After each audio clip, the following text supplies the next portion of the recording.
जय हिंद दोस्तों, नमस्कार।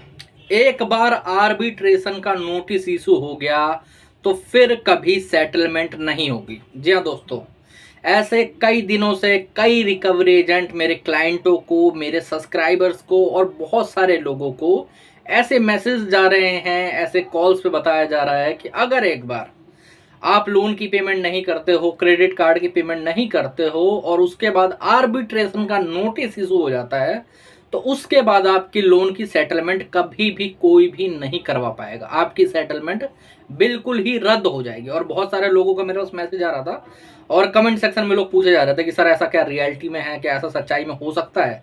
क्या आर्बिट्रेशन का नोटिस इशू होने के बाद हमारी सेटलमेंट प्रॉपरली तरीके से रुक जाती है? मेरे को तो 2 आर्बिट्रेशन का नोटिस आ गए, 3 आ गए, मेरे 10 लोन चल रहे थे, 4-5 पे आर्बिट्रेशन की प्रोसीडिंग चल रही है, मैंने उनको ऑब्जेक्शन दिया। क्या इसके बाद मेरी कभी सेटलमेंट होगी नहीं? ऐसे बहुत सारे भाइयों ने मुझे सवाल पूछे। तो मैंने सोचा आज इसके ऊपर एक प्योर वीडियो बनाऊंगा और आप सबको समझाऊंगा कि आर्बिट्रेशन और सेटलमेंट का आपस में क्या लेना देना है और इस बात में कितनी सच्चाई है कि एक बार अगर कोई नोटिस या कोई समन इशू हो जाता है तो उसके बाद कभी भी सेटलमेंट होती नहीं है।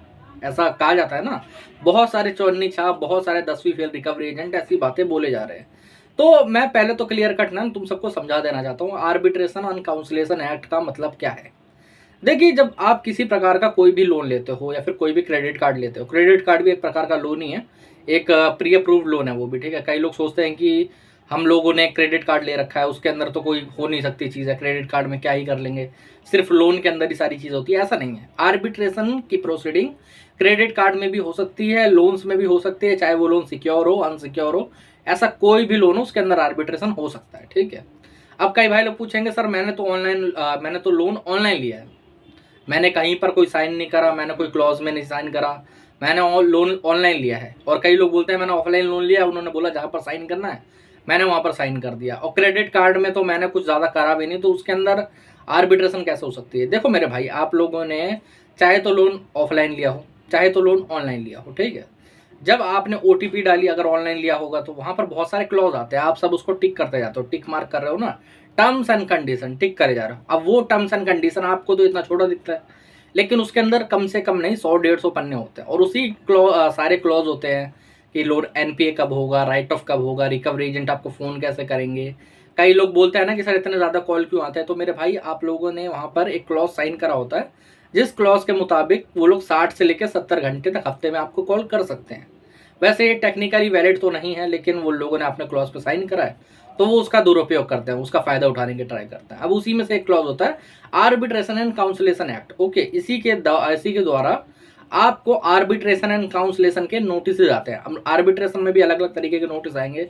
सेक्शन 62 का आ सकता है, सेक्शन 21 का आ सकता है, सोल आर्बिट्रेशन का आ सकता है, आर्बिट्रेशन अपॉइंटमेंट का आ सकता है, काउंसलेशन का आ सकता है, और भी मीडिएशन वगैरह और भी होते हैं 2-3, लेकिन उनको आप इग्नोर कर सकते हो। आपको सिर्फ आर्बिट्रेशन और काउंसलेशन पे फोकस करना है, ठीक है। अब ये मतलब क्या है, क्या है इसका मतलब? इसका मतलब है मध्यस्थता, ठीक है। मतलब बीच में जो एक तरीके से हमारा लोकल भाषा में बोले तो जिसे बिचौलिया कहते हैं, समझ रहे हो। जैसे एक समझौता कराया जाता है, पहले के ज़माने में पंचायत बैठती थी, 2 पक्ष रखे जाते थे कि भाई साहब एक यहाँ का है, एक यहाँ का है, बीच में एक पंचायत रहता था, ठीक है। अपना प्रधान जो गाँव का होता था वो रहता था, वो बीच में सुलह करवाता था और वहाँ पर जो भी पार्टी थी जिसको बोला जाता था कि आप ये करिए, इसको बोला जाता था आप ये करिए, ठीक है। तो इसी एक्ट के द्वारा बनाया, इसी काउंसलेशन आर्बिट्रेशन एक्ट में बस यही है और कुछ फर्क नहीं है ज़्यादा, ठीक है। अब लेकिन दिक्कत कहाँ पर आती है? आप सभी को पता है कि मेरे भाइयों, अगर आर्बिट्रेशन एंड काउंसलेशन एक्ट में बैंक ही आर्बिट्रेटर अपॉइंट कर रहा है, बैंक ही आर्बिट्रेशन की प्रोसीडिंग करवा रहा है, बैंक ही उनको सैलरी दे रहा है, बैंक ही उनको पैसे दे रहा है, आपने तो अपनी जेब से दिया नहीं कुछ भी, है ना। आपने तो 1 रुपया भी नहीं दिया होगा कि भाई साहब एक काम करिए 1000 रुपये लीजिए, आर्बिट्रेटर अपॉइंट कर दीजिए, ऐसा नहीं करा होगा, बैंक कर रहा है। तो आर्बिट्रेटर किसके साथ फैसला देगा, किसके पक्ष में देगा? बैंक के देगा। कई भाई लोग बहुत ज़्यादा ज्ञानी बनते हैं, वो लोग ऑब्जेक्शन नहीं डालते, वो लोग क्या बोलते हैं कि हम लोग प्रोसीडिंग देखेंगे कि होता क्या है, या फिर हम लोग उन पर बात करके देखेंगे, अपने आर्गुमेंट रख के देखेंगे। आपकी आर्गुमेंट कितनी भी अच्छी हो, कितनी भी बढ़िया हो, उनका जो आर्बिट्रेटर है वो उन्हीं की बातें सुनेगा, उन्हीं के पक्ष में अवार्ड पास करेगा। मैंने आज तक कम से कम 100, 150, 200, 1000 केसेस में एक सिंगल केस भी नहीं देखा जिसके अंदर जो पार्टी है उसके अगेंस्ट में अवार्ड पास ना हुआ हो, हमेशा बैंक के पक्ष में पास करा जाता है और पार्टी के अगेंस्ट में करा जाता है, ठीक है। अब इससे बचना कैसे है ये भी मैं आप लोगों को बता देता हूँ। देखो, आर्बिट्रेशन का नोटिस आया हो, स्टेटमेंट ऑफ डिफेंस का नोटिस आया हो, आगे अवार्ड तक पास हो गया हो, आपको उसमें ऑब्जेक्शन देना है। लोग गलती क्या करते हैं, कई लोगों शुरुआत में ऑब्जेक्शन नहीं दे पाते प्रोसीडिंग्स वगैरह का। जैसे मान लो एक प्रोसीडिंग का जवाब दिया, उन्होंने वो कैंसिल करके दूसरी रख दिया, अब दूसरी वाली का पता नहीं चला, दूसरी वाली फिर लोगों ने अवार्ड पास कर दिया, वो अवार्ड पास करा तो अवार्ड आ गया। अब कई लोग डर जाते हैं कि क्या करना चाहिए, आपको चैलेंज नोटिस फाइल करना है, ओके। अगर कोई भी आर्बिट्रेशन का आपको नोटिस आया तो आपको उसको ऑब्जेक्शन देना है किसी भी रूप से, ओके। ऑब्जेक्शन में जो भी आपके बेसिक रूल हो, कई लोग जानते हो क्या गलती करते हैं, ऑब्जेक्शन फाइल करेंगे तो खुद से लिखेंगे, तो खुद से बताऊँ क्या क्या लिख देंगे उसके अंदर कि भाई साहब मेरी आर्थिक स्थिति ठीक नहीं है, मेरे को यहाँ लॉस हो गया, मेरे को ये हो गया वो हो गया। उनको उससे कुछ मतलब नहीं है। आपको आर्बिट्रेशन के जो क्लॉज है, आर्बिट्रेशन के जो सेक्शन है, उनके तहत वहां पर अपना ऑब्जेक्शन देना है। उनको इस चीज़ से कोई मतलब नहीं है कि भाई साहब आपको कहाँ दिक्कत हो रही है, क्या दिक्कत हो रही है, क्या परेशानी हो रही है, कुछ मतलब नहीं उस चीज़ से, ओके। हाँ, बस आपका ऑब्जेक्शन आप दे सकते हो, उससे आर्बिट्रेशन की प्रोसीडिंग रुक जाएगी, कोई दिक्कत वाली बात नहीं। अगर अवार्ड पास हो चुका है या फिर कोई भी स्टेटमेंट ऑफ डिफेंस देना है, आर्ग्यूमेंट देनी है, ऐसा कुछ भी करना है, तो उस मौके पर आपको अलग तरीके से चैलेंज नोटिस फाइल करना पड़ेगा, और वो अलग चीज़ होती है, ठीक है। अगर आप वो बनवाना चाहो या फिर कोई और दिक्कत हो आपको, तो यहाँ पर मेरा नंबर आ रहा है, आप मुझे व्हाट्सएप पर मैसेज कर सकते हो, ठीक है। अब रही बात कि आर्बिट्रेशन का नोटिस इशू हो गया है तो क्या सेटलमेंट नहीं होगी, ऐसा कुछ भी नहीं है मेरे भाई। आर्बिट्रेशन का नोटिस तो छोड़ो, आपके ऊपर बैंक अगर सेक्शन 25 का कि चेक बाउंस का केस कर देती है तो भी सेटलमेंट होती है, और 100% होती है। ये सब सिर्फ आपको उल्लू बनाने के लिए, आपको परेशान करने के लिए, आपको मेंटली टॉर्चर करने के लिए ऐसी बातें कहते हैं। क्यों? अब आपका फंड आज आ रहा है, कल नहीं आ पा रहा है। जैसे मान लो आपका लोन 3 महीने से डिफॉल्ट है, एनपीए होने वाला है।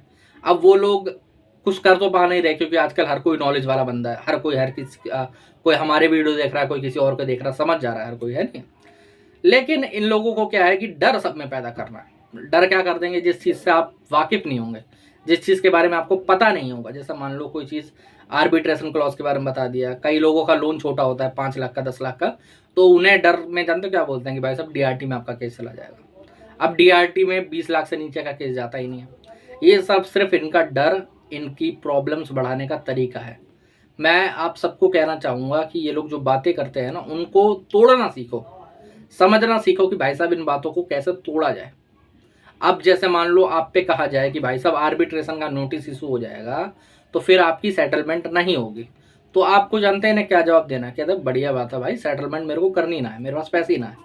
समझ लो, आपको ये नहीं दिखाना है कि आप पीछे जा रहे हो, आपको समझ में नहीं आ रहा, आपको टेक्निकली नॉलेज नहीं है। ये जो फील्ड है, जो रिकवरी की, जिसमें आप फंस गए हो, आपके मल्टीपल लोन्स हो गए हैं, आपकी जो भी आर्थिक स्थिति खराब है, मैं मान लेता हूँ, ठीक है, जो भी दिक्कत परेशानी आपको हुई है, उसमें आपको अब थोड़ा बहुत सीखना पड़ेगा, समझना पड़ेगा कैसे इसको हैंडल करना है, कैसे इसको संभालना है, ओके। बातों का जितना आप तोड़ निकालोगे उतना ज़्यादा रिकवरी वाले टूटते जाएंगे, ओके। अब जैसे मैं समझाता हूँ, कल मैंने एक क्लाइंट के बिहाफ पे बात करी थी एक रिकवरी एजेंट से, तो बात में चल रही थी, मैंने बोला कि भाई साहब आप आरटीपी डालिए, हम लोग सेटलमेंट करेंगे 6-7 महीने के बाद, ठीक है। तो वहाँ से बंदा बोलता कि भाई साहब सेटलमेंट तो बैन हो गई है। लास्ट जो सेटलमेंट थी वो 31 मार्च 2025 तक थी, उसके बाद कोई सेटलमेंट ऑफर नहीं आएगा, कोई सेटलमेंट नहीं हो सकती है, ऑर्डर आ गया कोर्ट से। तो मैंने पूछना स्टार्ट करा कि भाई साहब कौन से केस के अंदर आया है, केस नंबर क्या है, क्या जजमेंट आई थी, कौन से कोर्ट से आई थी, सुप्रीम कोर्ट से आई, हाई कोर्ट से आई, कहीं से तो बता। जब समझ गया ना कि बंदा नहीं वो टूटने वाला, तो अपने आप फ़ोन काट दिया। दोबारा मैंने करा तो उठाया भी नहीं है। तो इसी तरीके से आपको समझना पड़ेगा, रिकवरी वालों से डरने की 1% की भी ज़रूरत नहीं है।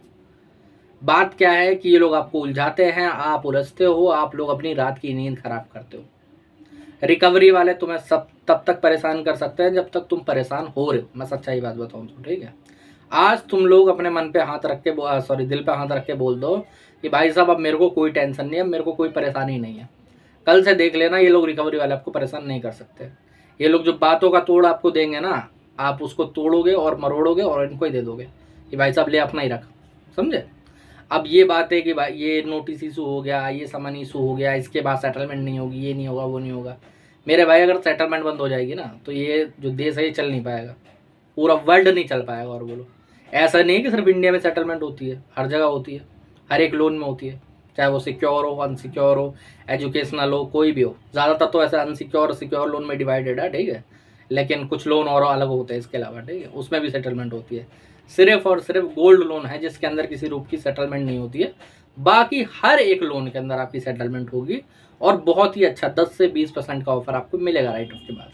अगर आप लोग वो ऑफर लेना चाहते हो, आप लोग हमसे संपर्क करना चाहते हो और किसी तरीके से मुझसे जुड़ना चाहते हो, किसी नोटिस का रिप्लाई लिखवाना हो, कॉल फॉरवर्डिंग की सेवा लेनी हो, या फिर और कोई समस्या है आपकी, तो यहाँ पर मेरा नंबर आ रहा है, आप मुझे व्हाट्सएप पर मैसेज कर सकते हो, ठीक है, व्हाट्सएप के माध्यम से हमसे जुड़ सकते हो। अगर और कोई परेशानी है तो कमेंट सेक्शन में लिखो, वरना मुझे व्हाट्सएप पर मैसेज करो। आज के वीडियो में इतना ही, और चैनल को सब्सक्राइब जरूर कर लेना, ठीक है। जय हिंद।